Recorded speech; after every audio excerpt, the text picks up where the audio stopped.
क्या आप भूत प्रेतों की बातों पर यकीन करते हैं? क्या आपको भूतों की कहानियां सुनना पसंद है? खैर, आज हम इस वीडियो में आपके लिए लाए हैं दो हॉरर मूवीज की कहानियां जो कि सच्ची घटनाओं पर आधारित हैं। तो दिल थाम कर बैठिएगा, चलिए शुरू करते हैं।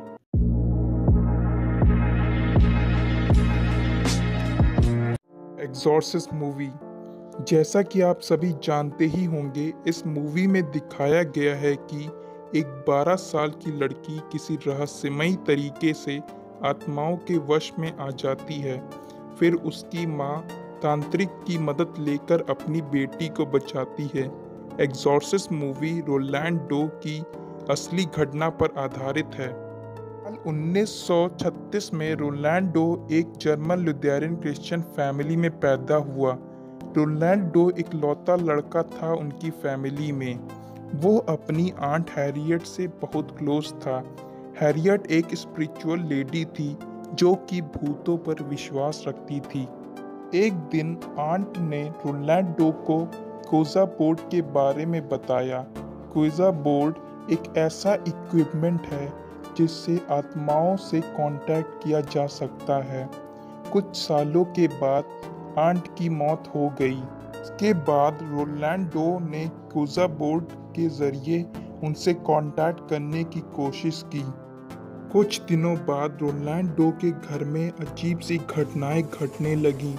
उसके घर से किसी के भागने की अजीब अजीब आवाज़ें सुनाई देने लगी। उसके सभी घर के सारे फर्नीचर्स अपने आप हिलने लगे और सारी चीजें हवा में उड़ने लगी। रोलैंडो चिल्लाने लगा। धीरे धीरे रोलैंड डिप्रेशन में चला गया।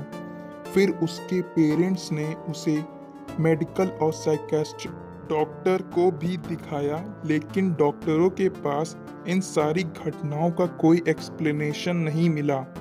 फिर उसके पेरेंट्स ने कैथोलिक प्रीस्ट को भी बुलाया रोलैंड को दिखाने के लिए। प्रीस्ट ने रोलैंड को पूरी रात भर ऑब्जर्व किया और उसने देखा रोलैंड शैतानों की तरह चिल्लाने लगा। सारे फर्नीचर्स हवा में उड़ने लगे। रोलैंड के शरीर पर धीरे धीरे खून की चोटें आने लगीं। कुछ दिनों की झाड़ फूक के बाद रोलैंड की हालत में थोड़ा सुधार आया।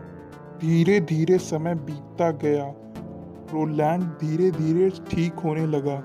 इस स्टोरी पर क्रिस्टोफर सेंट बूथ और रेमंड जे बिशॉप ने the exorcist diary the true story book भी लिखी है। Exorcism of Emily Rose. इस मूवी में दिखाया गया है कि एक लॉयर मानव हत्या का केस लेता है जिसमें एक तांत्रिक झाड़ फूक करता है एक यंग लड़की पर। आइए अब इसकी असली कहानी सुनते हैं। यह कहानी एनालिस माइकल की है, जिसका जन्म 21 सितंबर 1952 में जर्मन में हुआ था। एनालिस एक हंसती हुई जिंदगी जी रही थी, लेकिन उसे यह नहीं पता था कि उसकी जिंदगी में एक नया मोड़ आने वाला है। जब एनालिस 20 साल की हो गई, तब एक दिन उसके शरीर में वाइब्रेशन होने लगा। उसके शरीर में अपने आप झटके लगने लगे। उसके माता पिता जोसेफ और एना ने वुल्फ्सबर्ग के एक मनोरोग अस्पताल में उसे भर्ती किया। उसके पेरेंट्स को लग रहा था कि एनालिस को मिर्गी का दौरा पड़ा है। हॉस्पिटल में ग्लैंड मैल ने उसका इलाज करना शुरू कर दिया। धीरे धीरे उसका इलाज एनालिस पर उल्टा होने लगा। एनालिस का चेहरा शैतानी रूप लेने लगा और उसको हमेशा एक बात सुनाई देती कि तू नर्क में है। वह डॉक्टर को राक्षस समझने लगी। डॉक्टर के इलाज का उस पर कोई असर नहीं पड़ा। उसके बाद एनालिस के पेरेंट्स उसको वुल्फ्सबर्ग के अंश तांत्रिक के पास ले गए।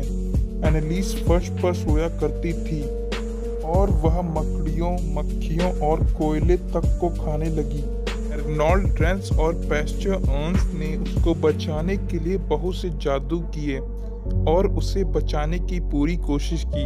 तांत्रिक के इलाज के बाद वह थोड़ी सी नॉर्मल हुई।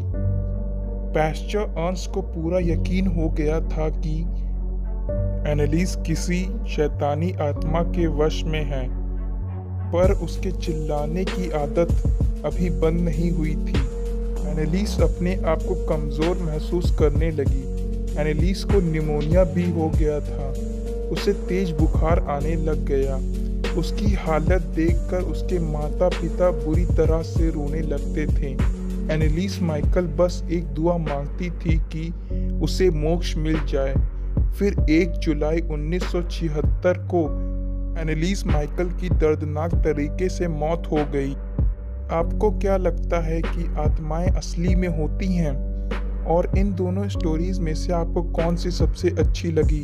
हमें कमेंट करना ना भूलें। अगर ये वीडियो आपको पसंद आया हो तो इसे लाइक करें, शेयर करें। ऐसे और भी वीडियोस देखने के लिए हमारे चैनल को सब्सक्राइब करना ना भूलें।